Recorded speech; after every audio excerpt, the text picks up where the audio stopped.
కొంత అసలు ఏంటి మనం దేని మీద మాట్లాడుతున్నామని. బట్ మీ అబ్జర్వేషన్ ఏంటి సార్? అంటే ఈ రిపోర్ట్ ఆధారంగా నాకు కొంత అనుమానం ఏంటంటే కొన్ని చోట్ల ఏమో ఇది ఎవ్రీ 6 monthsకి రిపోర్ట్ వస్తుందని, కొన్ని చోట్ల ఏమో 2020-21 లెక్కల ప్రకారం ఇప్పుడు నేను చెప్పిన నెంబర్లు ఉన్నాయి అని అనేది. దాన్ని మీరు you can add to something latest report అయితే. అండ్ ఎలా చూస్తున్నారు ఈ అప్పుల వ్యవహారాన్ని? ముందు రిషి అంకెల సంగతి చూద్దాము సార్.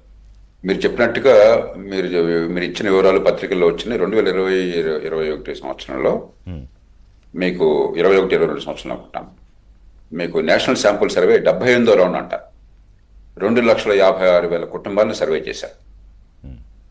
గ్రామీణ ప్రాంతాల్లో 1,64,000 కుటుంబాలు, పట్టణాల్లో 1,12,000 కుటుంబాలు సుమారు. ప్రామాణికమైన సర్వే, నేషనల్ శాంపుల్ సర్వే చాలా ప్రామాణికమైన సర్వే. కాకపోతే 4 ఏళ్ల క్రితం అది కోవిడ్ టైం, గుర్తుంచుకోండి. ఇప్పుడు కొత్త గణాంకాలు కూడా ఉన్నాయి. దీన్ని ఈ అంకెల్ని అంగీకరించే గణాంకాలు ఉన్నాయి. ఉదాహరణకు ఆర్బీఐ డిసెంబర్ 2024 ప్రతి 6 నెలలకి వాళ్ళు ఆర్బీఐ రిపోర్ట్ ఇస్తారు. ఆర్బీఐ రిపోర్ట్ ప్రకారం ఆంధ్రప్రదేశ్లో 43.7%, ఆర్బీఐ రిపోర్ట్ ప్రకారం దేశం మొత్తంలో 42% ఉన్నారు. 42% జీడిపిలో భాగం. అవును, 42% జీడిపిలో భాగం. మీరు ఈ గణాంకాలు చూస్తే ఇంకొక తర్వాత చెప్తాను ప్రపంచం ఎట్లా అని చెప్పన్నది. అలాగే దానిలో అత్యధికంగా అంటే దాదాపుగా 70% ప్రైమ్ లెండింగ్, అంటే ఖచ్చితంగా తిరిగి చెల్లించగలవాడు, అప్పుల భారంలో కూరుకుపోతున్నవాడు కాదు. దాదాపు 20% నియర్ ప్రైమ్, ఒక 11% మాత్రమే సబ్ ప్రైమ్, అంటే ఆ డబ్బులు తిరిగి వస్తారో గ్యారెంటీ లేదనమాట. అంటే పేదలు శక్తికి మించి అప్పులు చేస్తుంది 11% కనిపిస్తున్నారు. ఇక మీరు కనుక ప్రపంచంలో చూసినట్టయితే ఆస్ట్రేలియా తీసుకోండి.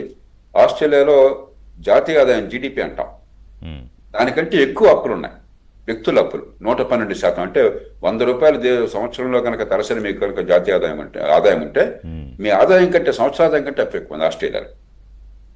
మీరు చైనాలో 61% ఉన్నది, అమెరికాలో 69% ఉన్నది, బ్రిటన్లో 76% ఉన్నది, మన దేశంలో 42% ఉన్నది, 41-42% ఉన్నది. కాబట్టి మనమే భయంకరంగా లేవు. ఈ అప్పులు మీరు చెప్తున్న అంకెల ప్రకారం ఏం కనిపిస్తుంది అంటే ఫైనాన్షియల్ ఇంక్లూషన్. గతంలో మనకి బ్యాంక్ అకౌంట్ ఉండేవి కాదు, జన్ధన్ అకౌంట్లని ఇతర కారణాలుగా దాదాపు అందరికీ, అడల్ట్ మెంబర్స్ అందరికీ ఫ్యామిలీలో ఇప్పుడు వాళ్ళ అకౌంట్స్ ఉన్నాయి, ప్రతి కుటుంబానికి ఉన్నాయి. అవి ఉన్నప్పుడు అందులో ఎలక్ట్రానిక్ ట్రాన్స్ఫర్ దగ్గర తిరిగినప్పుడు మనకి అప్పులు తీసుకోవడం సులభమైంది. అప్పులు రకరకాలు ఉన్నాయి. కొన్నేమో మధ్యతరగతి వాళ్ళు చాలా ఎక్కువగా లోన్ తీసుకునేది హౌసింగ్ లోన్స్. ఇవన్నీ అంకెల్లో పెద్ద ఎక్కువ కనిపించవు. హౌసింగ్ లోన్స్ బహుశా దేశం మొత్తంలో కొన్ని మిలియన్స్ ఉంటాయి అంతే.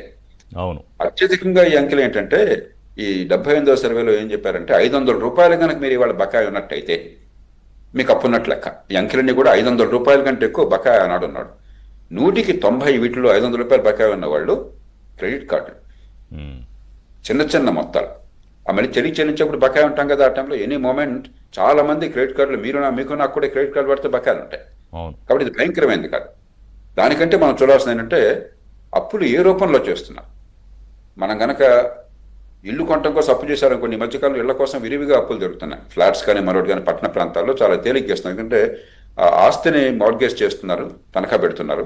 ఆస్తికి విలువ ఉంటుంది కాబట్టి కానీ హాయిగా డబ్బులు ఇచ్చేయచ్చు. మధ్యతరగతి వాళ్ళకి ఇళ్ళు కొనుక్కుంటున్నారు. మొత్తం విషయంలో తీసుకుంటే బహుశా ఇళ్ల మొత్తం చాలా ఎక్కువ ఉంటుంది. కొంతమంది కాస్త ఉన్నత మధ్యతరగతి వాళ్ళు పిల్లలు విదేశాల్లో చదువు కోసం అని చెప్పని అప్పులు తీసుకుంటున్నారు, ఆ కాలేజ్ ఫీజుల కోసం చెప్పిన. మంచి కాలేజీల్లో కానీ విదేశాల్లో కానీ ఏంటంటే చాలా ఉదారంగా అప్పులు ఇస్తున్నారు. ఈ రెండు పెద్ద మొత్తం అవుతుంది.